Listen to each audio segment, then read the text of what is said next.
What is up, homies? Welcome back to another reaction from Heroes Reforged. We are doing the very first trailer for the Book of Boba Fett. If anybody remembers our reaction to the finale of The Mandalorian Season 2, we know that that was a fun little post-credit scene that nobody was expecting.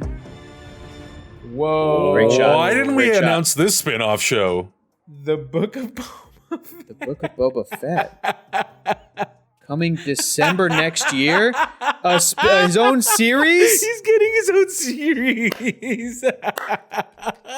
I'm very excited to watch this show, and it's cool to see Tamara Morrison finally get the spotlight. I agree. I remember watching the end of it, and I was like, that felt like so long ago. Yeah. Right? Yeah. That's what I was about to And say. now it's here. It'll almost be a year. No. When was Mando season 2? It was, 2021 I or think 2020? it was like October 29th it started. Guys, tomorrow's our 1 year anniversary of our channel. You know that, right? Hang on, let me just turn into the skeleton from Indiana Jones 3 real quick. Speaking of that, Adam, though, a lot of stuff has happened in 1 year. We got merch. That's right. We do have a merch store. You can go to store.heroesreforged.com. The links are in the description. You can get a Heroes Reforged shirt. We'll probably be doing a drop soon for some other new exclusive shirt. And also on patreon.com/heroesreforged, we have the uncut reactions to everything we've reacted to in literally the last 12 months. And we just started Squid Game. That'll be on there as well. So check that out. And I think I'm ready for this trailer. No more talkie. Let's go. No more taki. I'm ready. Just watchy. Oh, sweet Jesus. Is this a Johnny Quest robot? I am not a bounty hunter. Ooh, his pencil good. chipping. I've heard otherwise. His fresh paint job is chipping. He looks so Damn, good. he looked looks so good. good. Cool, man. Oh, that's cool. Fennec Shand. I know that you sit on the throne of your former employer. Oh, that voice sounds familiar too. Jabba ruled with fear.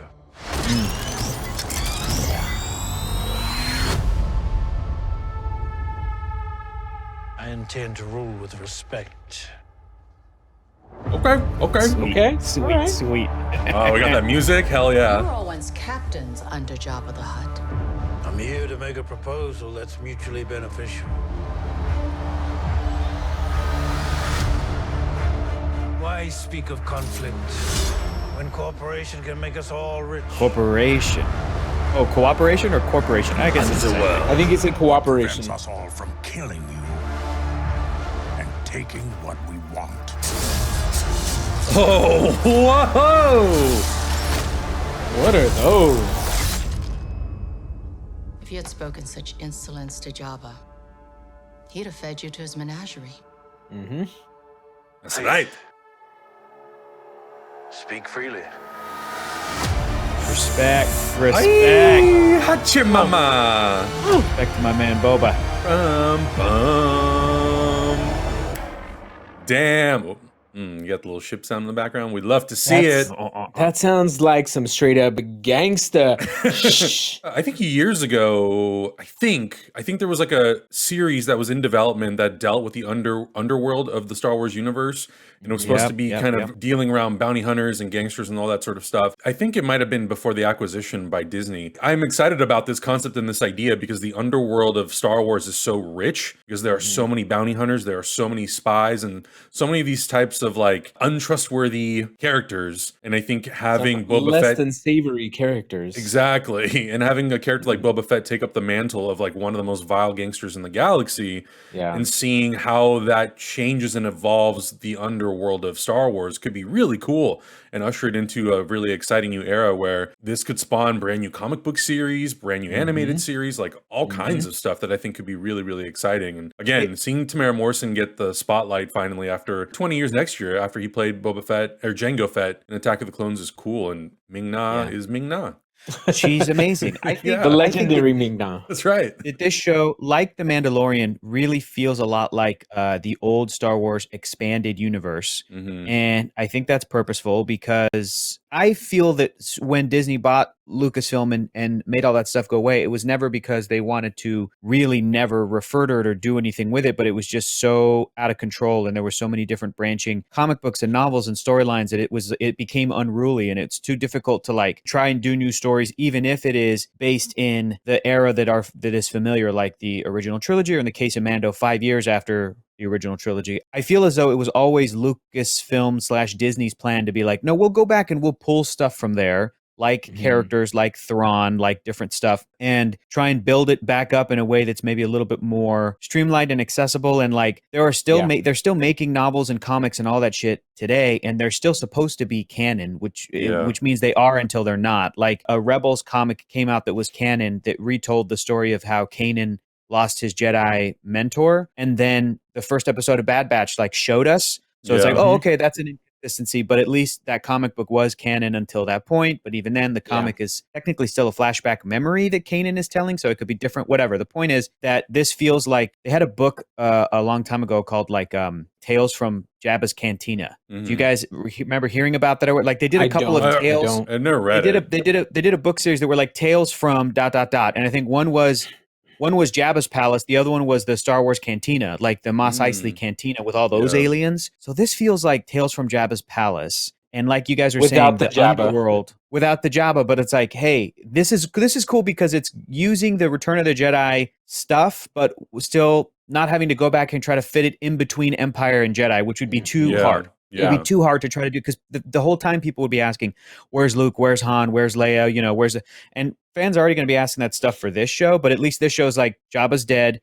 clean slate, let's go. And what, like you guys were saying, the underworld of Star Wars is, to me, and just like you guys said, it is as rich and interesting as like the Empire and the Sith, or the Jedi and the good guys and the Rebellion. Like it's really one of the three corners of the whole shebang. So it's going to be cool to see a show that fully gets to explore that. Mando has done that for sure. Mando's done it for sure, but I like that this is not a cowboy going off and doing a different thing each episode, but it's going to be Boba in the palace. You know, how do we build this out from here? So it looks really cool. This is organized crime mobster stuff, and I think it's a nice little layer that they've always been kind of teasing. Yeah. But we never really saw Jabba to his full effect. Like, why was he so feared? Yep. Why was he such a huge threat and such a big presence in the universe? And I think that's what we're going to get here, because it seems like Boba's going to take over, but not be a carbon copy of Jabba, because he lets people talk and he lets people contradict what he's saying, which makes him even more dangerous, because that means he can back his shit up. That means like you contest him,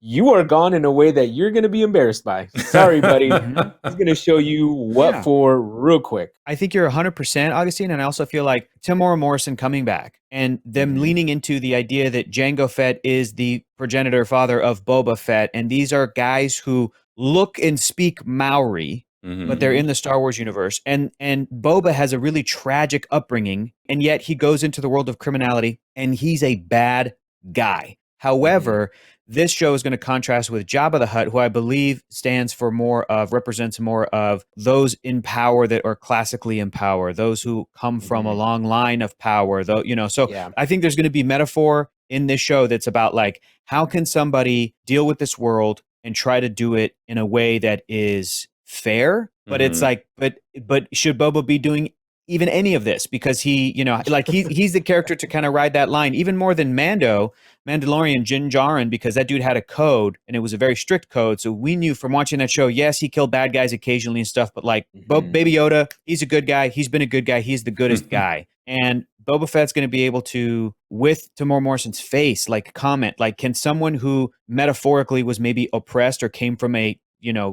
oppressive upbringing, how are then they going to react to power? Right. And how would it be different than Jabba the Hutt, who is, let me see if I can try to think of the metaphor. Somebody who is very overweight, out of shape, disgusting, came into power, stole a lot of that power. Slimy, I'm trying to think, slimy. I'm trying to think politically if there's any kind of a connection for Jabba the Hutt. And anyway, I don't know. No whatever. idea. But anyway, here comes a little bit orange. A little bit orange. Yeah, he's dipping his fingers into Cheetos, having some orange Cheetos. Jabba the Hutt. You're talking about Jabba the Hutt. He gets Jabba the spice. Hutt. Yeah, clearly. I think what you were trying to say, Hector, is that Boba Fett is a bad guy, but he's not a bad guy. In the immortal words of Wreck-It Ralph. It's going to show us like a different layer to the underworld and potentially not as slimy as Jabba had it, but like maybe trying to uplift the people who don't have so much, like a Robin Hood type story. Robert Rodriguez is behind this show, right, Adam? Robert Rodriguez he's one of the executive producers. I'm not sure how many episodes he's directing. They may have announced who the rotating roster of directors are, but I haven't seen it, and I kind of don't want to know. But Robert Rodriguez is definitely way more. I mean, he was the one who really made that episode what it was for the return of Boba Fett. So I mean, I think it's awesome. Like, I think Robert Rodriguez is a great director, and I'm super excited to see him more involved in this universe. If anything, he'll definitely have like a rock and roll feel to it. If Robert Rodriguez is really involved with all that stuff, which I think is so cool. West rock and roll, that would be dope. Yeah, exactly. Yeah. But the show looks really cool, and I do like the fact that the trailer was a bit obscure in parts too, because I don't need to really see too much from these shows. Like, give me one trailer, do some social media drops, and then just give me the show on December 29th. Like, I don't really need much. Yeah. Or just let me know who's directing, who's going to be your lineup of directors this year. That's all I want to know. Busy Christmas time for us. Oh, man. Oh, yeah. Good times. Oh, yeah. Well, guys, let us know in the comments below what you thought about the first trailer for the Book of Boba Fett and Easter eggs that we might have missed. But let us know in the comments below. Subscribe if you haven't already, and we'll see you in the next reaction. Bye.